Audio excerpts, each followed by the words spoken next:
The specific mechanism of ivermectin-mediated cellular toxicity in tumor cells is unclear. So there's a lot of science in this paper where they talk about different mechanisms, but they don't know all of them, and they haven't elucidated them for every single cancer cell mechanism.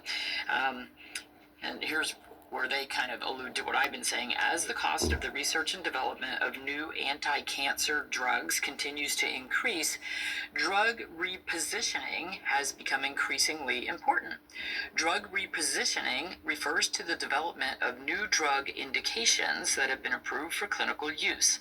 For some older drugs, like ivermectin, that are widely used for their original indications, and to have clinical data and safety information, drug repositioning allows them to be developed via a cheaper and faster cycle and to be used more effectively in clinical use clinically.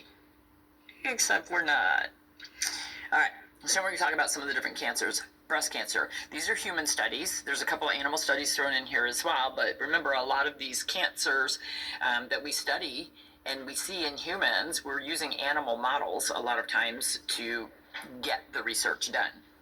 So breast cancer is a malignant tumor produced by gene mutation in breast epithelial cells caused by multiple carcinogens.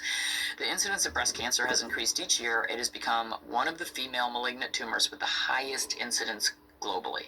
On average, a new case is diagnosed every 18 seconds worldwide. That is shocking.